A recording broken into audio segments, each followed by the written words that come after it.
요즘 세계에서 수리남이라고 하는 나라가 관심의 대상이 되고 있습니다. 이 나라는 아주 작은 나라입니다.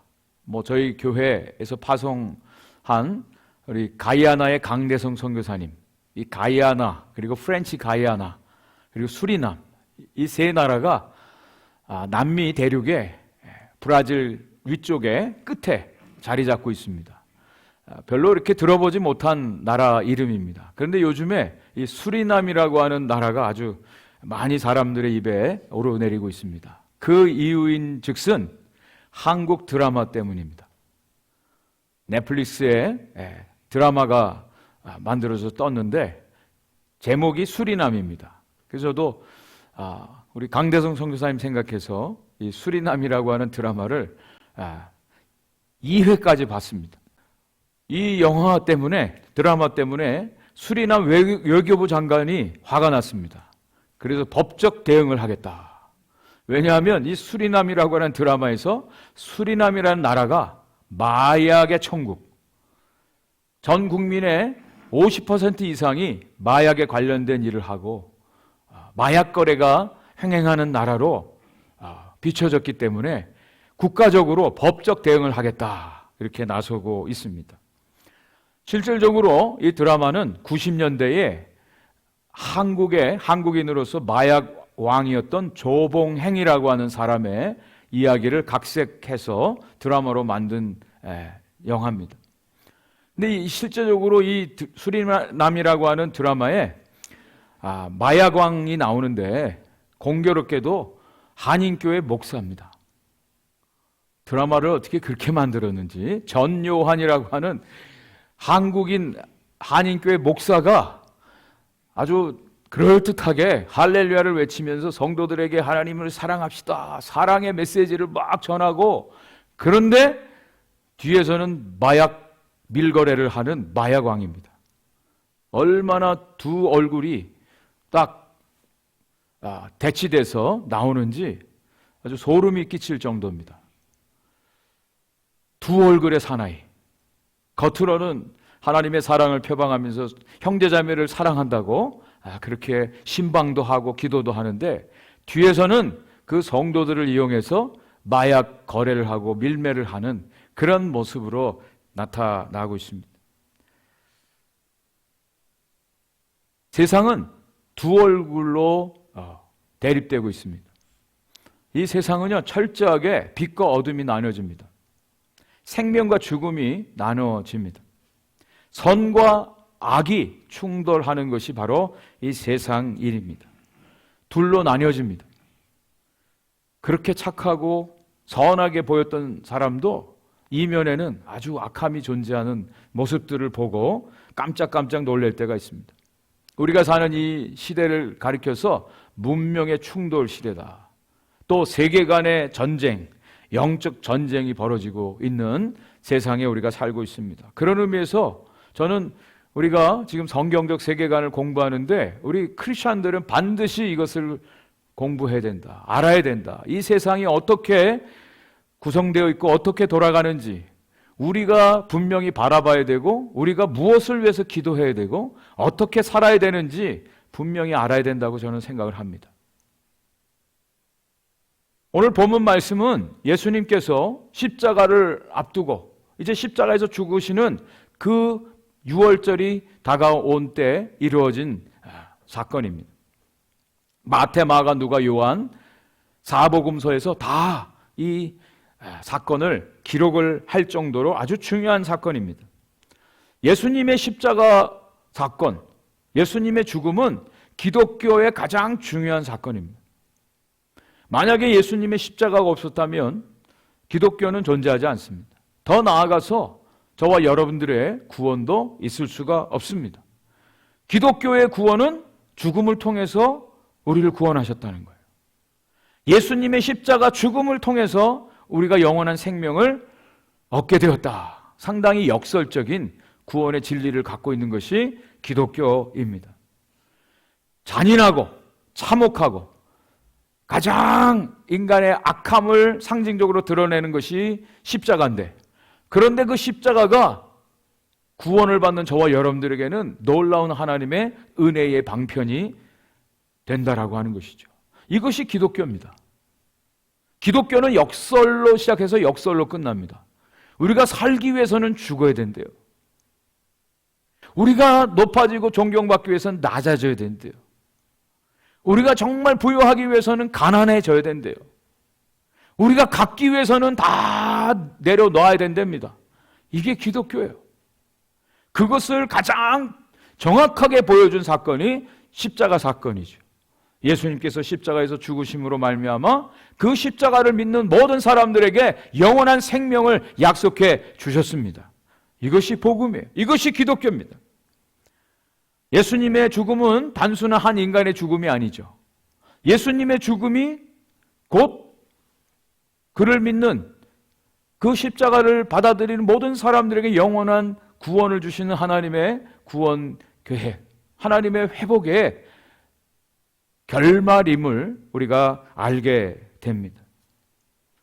근데 그 십자가가, 예수 그리스도의 십자가가 세상을 나눈다는 거예요. 완전히 둘로 나눕니다. 여러분, 예수님이 십자가에 달리실 때 양편에 두 강도가 달리지 않았습니까? 세 개의 십자가가 세워지지 않았습니까? 예수님의 십자가를 기준으로 완전히 둘로 나눠지는 세상을 너무나 사실적으로 우리에게 보여주는 사건이 바로 세 개의 십자가죠. 오늘 이 말씀 본문에 세 종류의 사람이 등장합니다. 이 세 종류의 사람들이 오늘날 우리가 살고 있는 이 세상에 존재하는 사람들의 모습이죠.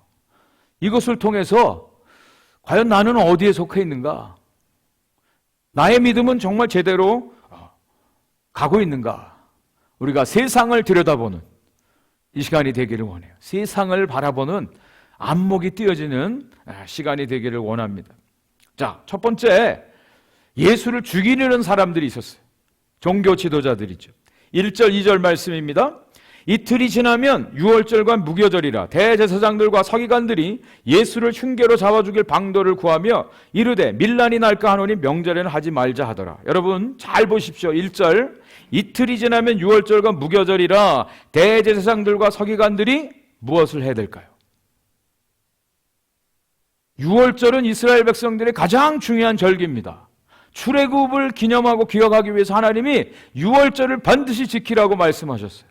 이스라엘의 정체성, 하나님의 선택받은 백성들의 가장 중요한 것이 유월절이에요. 구원의 은혜를 기억하고 그 절기를 지키라고 하는 명령하셨어요. 그 절기가 이틀 앞으로 다가왔습니다. 그러면 대제사장들, 서기관들이 무엇을 해야 될까요? 제사를 드릴, 절기를 지킬 준비를 해야 되잖아요. 양을 잡고 무교병을 먹고 하나님의 은혜를 기억하고 예배드리고 감사하는 그 일을 해야 마땅하지 않습니까? 종교 지도자들이. 근데 여기 나오는 종교 지도자들은 유월절하고는 상관없는 예수를 죽일 방도를 구했다. 완전히 노말하지 않은, 오늘 본문에 나오는 세 종류의 사람들이 다 노말하지 않은 사람들의 모습이에요. 우리가 이해할 수 없는, 어떻게 이런 행동을 하지? 하는 사람들의 모습들이 오늘 본문에 등장하고 있습니다. 대제사장과 서기관들, 장로들은 사내들인 공회원들이죠. 이스라엘의 가장 중요한 일들을 결정하는 종교, 정치, 가장 리더들의 그룹이죠. 그런데 이들이 예수님을 잡아 죽일 괴계를, 지금 방도를 연구했다. 그리고 명절에는 하지 말자. 명절에 만약에 사람들이 모였는데 예수를 잡아 죽이면 밀란이 일어나서 어려움을 당하니까 명절에는 하지 말자, 이것을 결정했어요. 근데 여러분, 예수님이 언제 돌아가셨습니까? 유월절에 돌아가셨어요. 인간의 계획은요, 자기들이 나름대로 머리를 굴려서 아주 여러 가지 방법을 다 동원해서 계획을 하고 하는데 결국은 누구의 뜻대로 이루어집니까? 하나님의 뜻대로 이루어져요. 하나님의 뜻대로, 기가 막히게 하나님의 뜻이 이루어지는 모습을 보게 됩니다. 사람들이 예수님을 잡아 죽이려고 하는데 정상적인 방법으로는 안 된다는 거예요. 그래서 비정상적인 뒤에서 음모를 꾸미고 할 수밖에 없어요. 그래서 이 본문이 나오는 마태, 마가, 누가, 요한복음에는 다 이런 단어가 나오고 있어요. 음모, 음해, 계략, 꼼수, 누명을 씌울 비정상적인 방법이에요. 정상적으로는 안 돼요. 왜? 그 사람들이 정상적인 사람들이 아니기 때문에. 이들이 명분을 세운 게 있습니다. 요한복음 11장에 나와요. 명절 때는 하지 말자. 왜 이 종교 지도자들이 예수님을 잡아 죽게 되느냐? 그들이 세운 명분은 만약에 사람들이 예수님을 다 선지자로 알고 메시아로 알고 다 쫓아가는데 기적도 일으키니까 사람들이 막 예수님을 따라다니는데 그러면 밀란이 일어난 줄 알고 로마 정부에서 군대를 파송해서 이 이스라엘을 정복할 것이다. 우리에게 어려움을 줄 것이다. 그렇기 때문에 예수를 제거해야 된다. 이것이 이들이 만든 명분이었어요. 그런데 그 명분은 누가 봐도 누가 들어도 별로 설득력이 없는 명분이에요. 그들이 실제적으로 가지고 있었던 속으로 가지고 있었던 명분은 무엇입니까? 종교적인 기득권을 빼앗기기 싫은 겁니다. 사람들이 다 예수님 따라다니고 예수님의 말씀을 듣고 자기들의 설 자리가 이루어지는 거예요. 예수님께서 이 대제사장과 종교 지도자를 향해서 이 외식하는 자들아 화 있을진저 아주 강하게 책망을 하시죠. 그들의 위선과 거짓과 그들의 교만함과 탐욕을 만천에 다 공개해 버리셨어요. 예수님이 불편한 거예요. 예수님이 싫은 거예요. 그들도 예수님이 메시아라는 것을 알았어요. 왜? 그들이 율법의 전문가들이고 구약의 예언의 말씀들을 누구보다 잘 알고 있는 그들이었어요. 그들도 겉으로는 메시아를 기다린다고 말했습니다. 그런데 정말 메시아가 왔는데 그 메시아가 싫은 거예요. 불편한 거예요. 그래서 예수님을 죽이려고 하는 것입니다. 여러분, 이것이 오늘날 세상에 세속적 인본주의자들이 갖고 있는 보편적인 모습입니다. 하나님께 속하지 않고 세상에 속한 세속적 인본주의자들이 가지고 있는 생각들이고 그들이 하는 행동들입니다. 쉽게 말씀드리면 예수님이 싫은 거예요. 불편한 거예요. 자신들의 어둠이 드러나니까, 자신들의 죄가 다 폭로되니까 예수님이 필요치 않아요. 예수님을 싫어하는 거예요. 거부합니다. 그리고 예수 믿는 사람들을 괜히 미워해요. 교회를 핍박합니다. 이런 일들이 왜 일어날까요? 그 당시에도 일어났지만 오늘날에도 분명한 자기들의 가치관, 세속적인 인본주의 가치관을 가지고 이 세상에 있는 사람들이 살아가기 때문에 그렇습니다.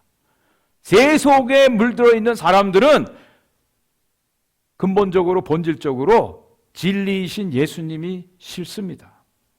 빛을 거부합니다. 그것이 어둠의 모습이고 죄인들의 가장 중요한 특성들입니다. 중세시대에는 기독교가 모든 정치, 경제 모든 것들을 다 통제하는 그런 시대였죠. 철학은 신학의 신여다. 그리고 교회가 절대 권력을 가지고 있었어요. 그것도 너무 지나쳐서 물론 하나님께서 나중에는 완전히 다 뒤집어 엎으시지만 그리고 나서 중세시대를 거치면서 사람들이 이성의 눈을 뜨게 됩니다. 인간들이 가지고 있는 이성을 통해서 얼마든지 자신들이 결정하고 만들 수 있다는 거예요. 그리고 그 당시에 과학이 발달되어지고 이제 발명품들이 많이 생겨났습니다. 그러다 보니까 하나님이 필요하지 않은 세상이 되어버리고 말았어요. 하나님이 계신 게 불편합니다. 거추장스러워요. 그래서 하나님 제발 그 자리에 계시고 우리의 삶에 개입하지 마십시오. 그래서 나온 것이 자연주의, 나이즘입니다. 하나님은 모든 만물을 천지를 창조하셨지만 하나님이 통제하고 컨트롤하는 게 아니라 자연 법칙을 만들어서 자연스럽게 그냥 굴러가도록 하셨다. 마치 사람이 시계를 만들고 태엽을 감아놓고 그냥 놓으면 시계가 가는 것처럼 그렇게 자연 법칙에다가 맡겨놓았다. 이렇게 주장하는 사람들이 생겨났어요. 또 하나님은 계시지 않는다. 무신론자들이 일어났고요. 그리고 하나님이 계신지 안 계신지 우리는 모른다. 불가지론자들이 일어났습니다. 오늘날 우리가 살고 있는 포스트 모던 시대의 가장 대부분 사람들이 갖고 있는 생각들이 불가지론자들이 많습니다. 전에는 어린 시절에 교회도 다니고 하나님이 계신 거 성경도 공부했는데 지금은 하나님이 계신지 안 계신지 잘 모른다. 천국과 지옥 죽어봐야 안다. 이렇게 생각하고 믿는 사람들이 많아졌습니다. 여러분, 이 모든 것들이 다 세속적 인본주의자들, 종교 지도자들이 예수님을 불편하다는 이유로, 자신들의 죄악들이 드러난다는 이유로, 어두움이 폭로된다는 이유로 예수님을 없애려고 하는 거예요. 죽이려고 하는 거예요. 제거시키려고 하는 것입니다. 이 설교하다가 저도 법의 저촉을 받을 수 있을런지 모르겠습니다. 요즘 오늘날 세상이 어떻습니까? 성 정체성? 우리들이 알고 있는 남자와 여자 분명한 성 두 가지밖에 없습니다. 근데 요즘엔 오피셜로 이미 남자, 여자 또 제3의 성, 아예 여러분 서류 작성할 때 다 그게 나옵니다. 실질적으로 들어가면 성 정체성이 50가지가 넘는데죠. 자기가 원하는 대로 기분에 따라서 아침엔 남자고 저녁엔 여자예요. 성 정체성 하나님이 정해주셨다. 우리는 그렇게 믿죠. 그런데 오늘날 많은 사람들은 의사가 판단을 한 것이기 때문에 그건 정확하지 않다. 자기 스스로가 자기의 성 정체성을 가질 수 있다. 선택할 수 있다. 트랜스젠더들이 많이 일어나는 거죠. 여러분, 하나님의 말씀은 이것은 아니라고 말씀하고 죄라고 말씀하죠. 그런데 지금은 그걸 거부하는 거예요. 성적 취향을 얘기합니다. 나는 내 취향이 이렇기 때문에 나는 이렇게 행동합니다. 나는 남자지만 나는 여자라고 느끼기 때문에 여자 화장실 들어가고 탈의실에 들어가겠습니다. 이런 일들이 벌어지죠. 하나님을 그냥 거부하는 정도가 아니라, 안 믿는 정도가 아니라 싫어해서 밀어내고 없애려고 합니다. 왜? 자신들이 불편하니까. 자신들이 불편하니까. 이것이 현대성입니다. 우리가 9월달 추천도서인 저항이라고 하는 책에 우리 크리스찬들의 가장 중요한 대적은 이 현대성이라는 거예요. 오늘날 이 현대 사회가 가지고 있는 이 현대성, 이것이 우리 크리스찬들을 가만두지 않는다는 거예요. 그래서 크리스찬들이라고 하는 것은 impossible한 people이다. 그들이 짝하지 못하고 그들이 함부로 할 수 없는 사람들이 바로 크리스찬들이다. 이것을 말해주고 있어요. 여러분, 그런데 놀라운 것은요, 이러한 예수님이 필요치 않고 예수님을 싫어하고 예수님을 제거하려고 하는 사람들이 저 세상에만 있는 것이 아닙니다. 교회 안에 있다는 거예요. 믿는 사람들 가운데, 아니 믿는 사람인들이 아니죠. 믿는 척 하든지 믿지 않지만 믿는 사람처럼 생각하는 사람들 안에 있다는 거예요.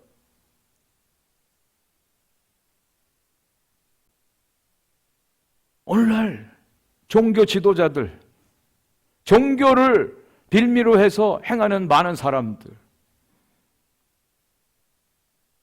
이런 사람들 가운데서 예수님이 필요치 않고 예수님이 불편한 사람들이 많이 있다고 하는 것입니다. 여러 번 말씀드립니다. 신앙은 내 인생의 주인의 자리에서 내가 내려오고 예수님이 내 인생의 주인이 되어주시는 거예요. 그게 신앙입니다. 교회가 뭡니까? 주님이 주인 되시고 주님이 이 교회 가운데 당신의 뜻을 나타내시고 하나님의 그 구원의 은총을 베풀어 주시고 하나님의 영광이 드러나는 것이 교회죠.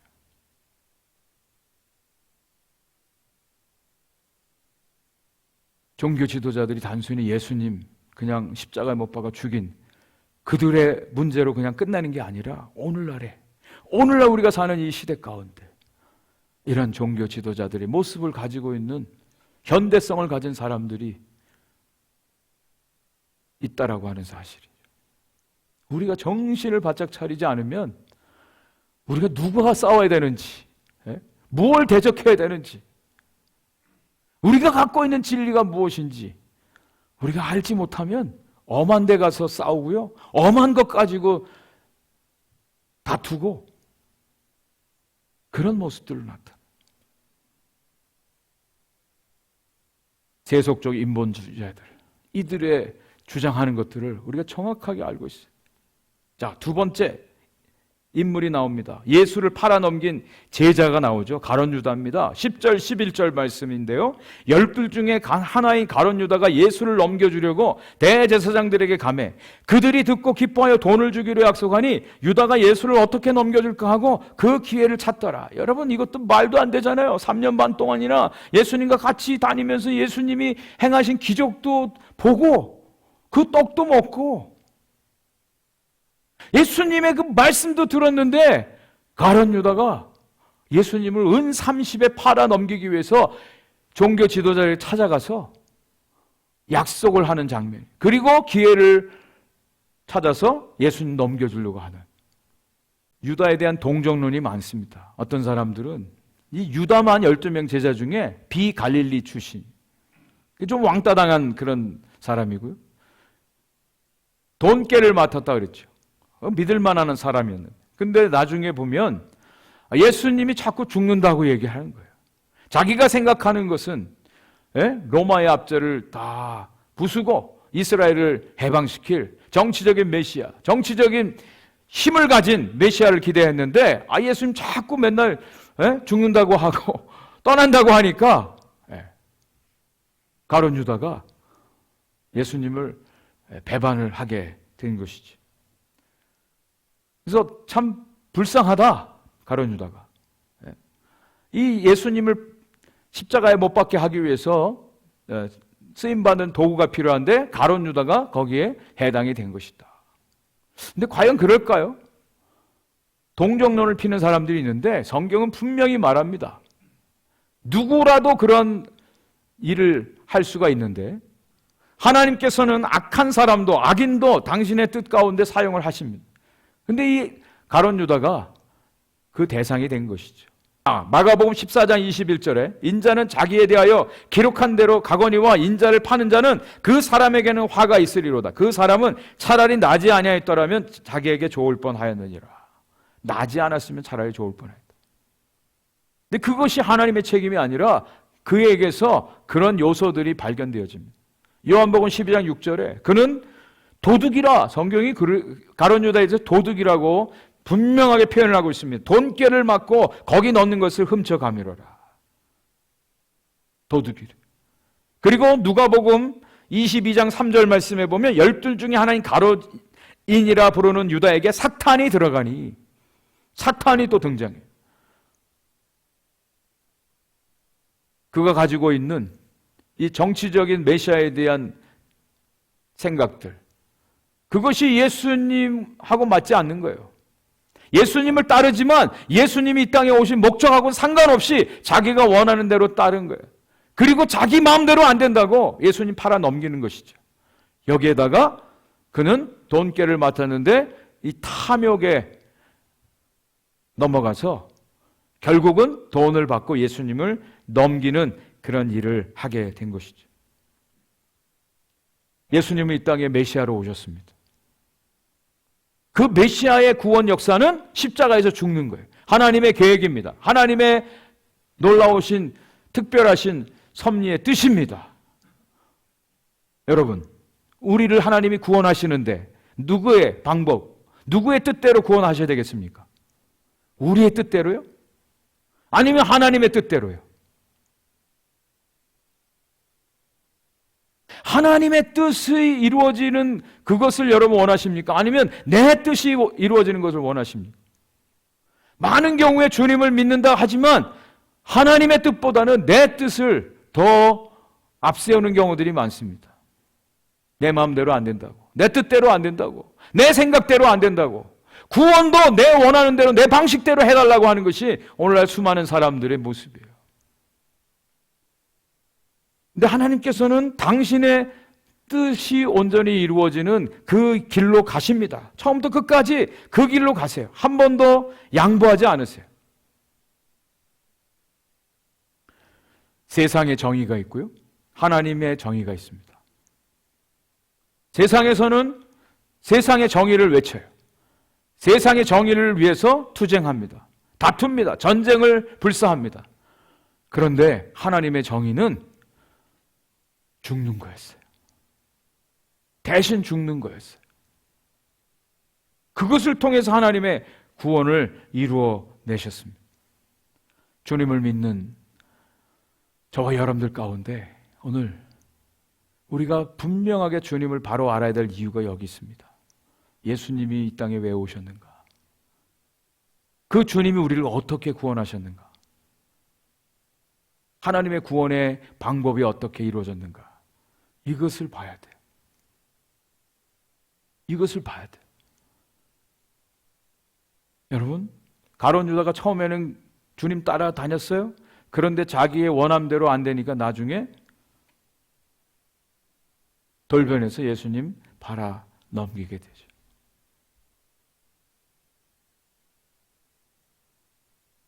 내 방식을 끝까지 주장하는 사람들은요, 나중에는 실망하게 됩니다.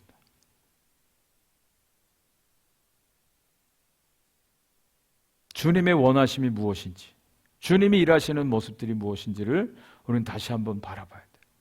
지난 주간에 우리가 창세기 말씀을 큐티하는 가운데 저는 큰 은혜를 받고 도전을 받았는데, 그 사람이 누구냐면 아브라함의 종 엘리에셀이라는 사람이에요. 아브라함이 아들 이삭을 위해서 신부감을 찾아오라고 그랬습니다. 집에서 길리운 종이었는데 충성스러운 사람이에요. 엘리에셀에게 맹세를 시키고 두 가지 조건을 제시하죠. 반드시 자기의 고향 하란으로 가서 자기의 종족 중에 사람을 아내로 삼으라. 두 번째, 이삭을 절대로 데려가지 말고 그 여인을, 신부감을 이곳에 데려와서 가나안 땅에서 살게 해라. 이 두 가지였어요. 엘리에셀은 하나님 앞에 간절히 기도하고 갑니다. 하나님, 형통의 길을 주시옵소서. 하나님이 길을 열어주옵소서.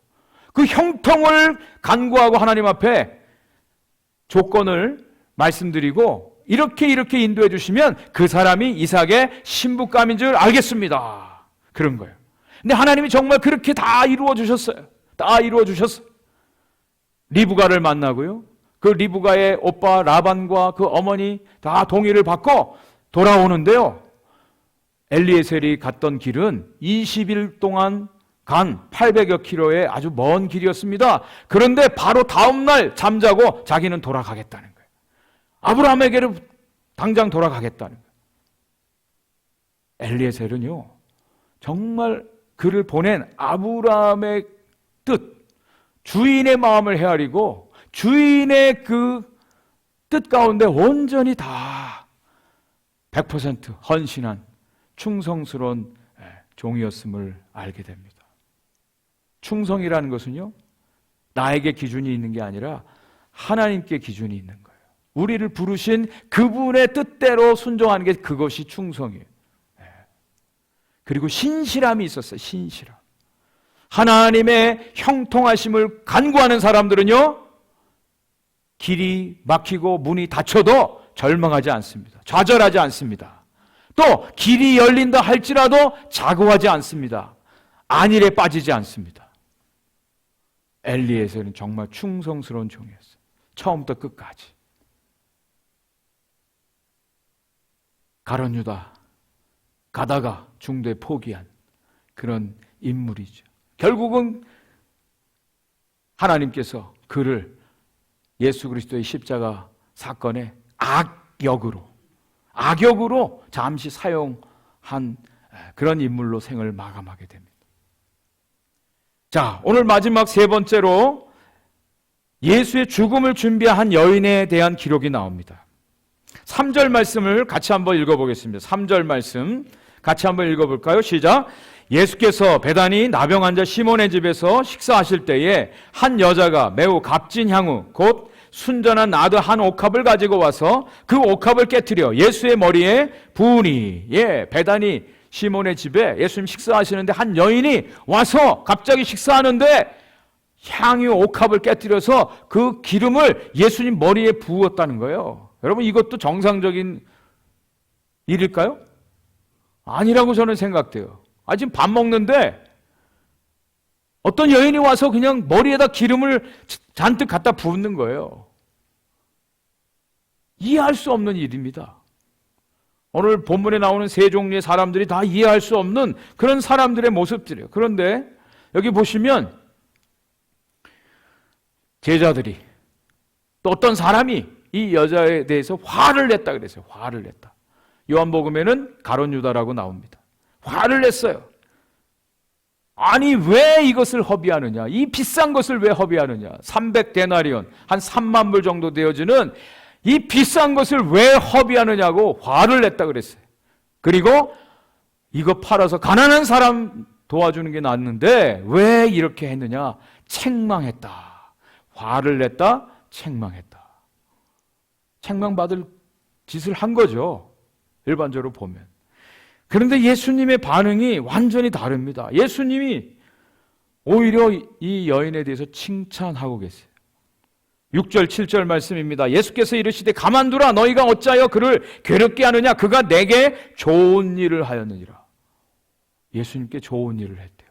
성경 어디에도 예수님이 이렇게 칭찬한 사람이 없습니다.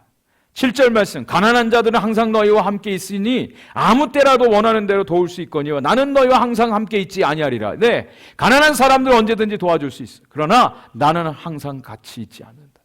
떠나실 것에 대한 말씀을 하시는 거예요. 죽음에 대한 말씀을 하시는 거예요. 그래서 이 여인이 나에게 좋은 일을 했다라고 하는데 그 구체적인 말씀을 예수님이 8절과 9절에서 하고 있습니다. 8절 9절을 같이 한번 읽겠습니다. 그는 힘을 다하여 내 몸에 향유를 부어 내 장례를 미리 준비하였느니라. 내가 진실로 너에게 이르노니 온 천하에 어디서든지 복음이 전파되는 곳에는 이 여자가 행한 일도 말하여 그를 기억하리라 하시니라. 아멘. 내게 좋은 일을 했는데 그 좋은 일이라고 하는 것은 내 장례를 준비했다. 이스라엘 사람들은요, 사람이 죽으면 부패를 방지하기 위해서 향유를 붓는 관습이 있었습니다. 예수님이 아직 돌아가지 않으신 상태예요. 근데 미리 예수님의 장례를 위해서 향유를 부었다고 예수님이 말씀하고 있습니다. 예수님의 칭찬. 그리고 이 여인이 한 이야기는 복음이 전파되어지는 어느 곳에선지 이 여인에 대해서 하게 되는 이야기가 회자될 것이다 라고 말씀하고 있어요.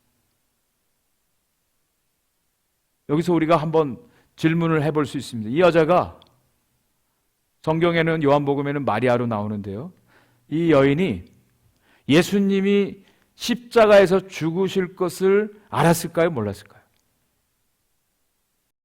네, 몰랐을 것 같아요. 저도 몰랐을 것 같아요. 예수님이 십자가에서 죽으신다? 제자들도 모르는데요. 근데 이 여인이 주님의 머리에 향유를 부었어요. 그런데 그것이 예수님의 장례를 준비하는 것이래요. 여기서 우리가 주님을 섬기는데 아주 놀라운 하나님의 비밀을 발견할 수 있어요. 우리는 잘 모르고 하는데 그것이 하나님의 놀라운 경륜을 이루는, 섭리를 이루는 아름다운 헌신이 될 때가 있다는 거예요. 나는 잘 몰라요. 알고 하는 게 아닙니다. 근데 성령이 감동을 시켜서 어떤 일을 감당하고 섬기시는데 나중에 보니까 하나님께서 이루시는 놀라운 일들이 벌어지는 거예요.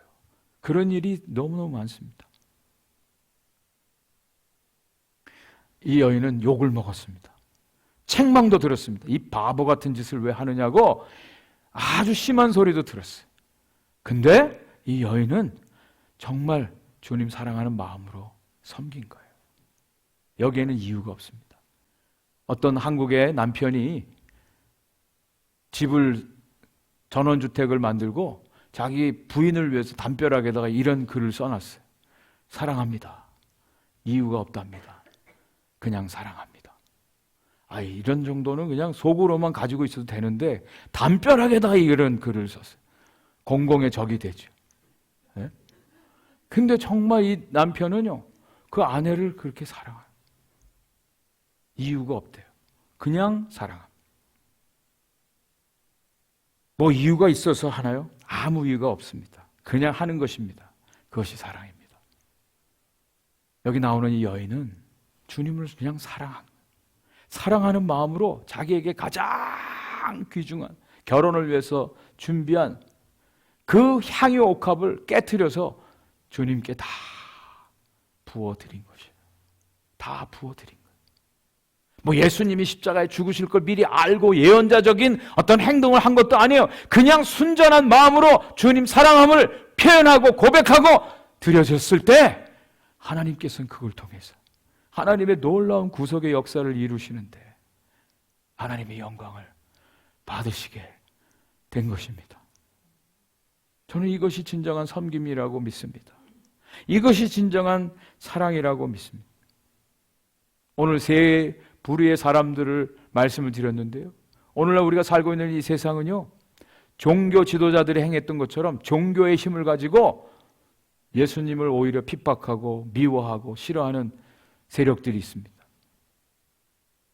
가룟 유다처럼 은 30에 돈 때문에, 물질 때문에 예수님을 팔아버리는 그런 사람들도 있어요. 경제의 힘이죠. 또 로마 총독은요, 자기의 권력을 가지고 예수님을 사형 언도를 내리는 이 정치적인 힘을 이용해서 예수님을 핍박하는 사람들도 있습니다. 그래서 오늘 설교의 제목대로 십자가는요, 우리 인간이 가진 가장 최악의 죄성을 그대로 드러내는 것이 바로 십자가라는 거예요. 그런데 하나님께서는 그 십자가를 통해서 최선, 인류를 구원하는 하나님의 놀라운 구원의 도구로 사용해 주셨습니다. 하나님의 사랑이죠. 하나님의 사랑이죠. 하나님은 당신의 구속의 역사를 오늘도 이루어 가십니다. 세상이 아무리 악해도, 세상이 예수를 미워하고 싫어하고 교회를 핍박하고 크리스찬들을 박해해도 결국은 하나님의 뜻이 이루어지게 될 것입니다. 하나님의 구원 역사가 이루어지게 됩니다. 우리가 믿는 것이 바로 이것입니다. 이 십자가가 여러분들에게는 어떤 의미가 있으십니까?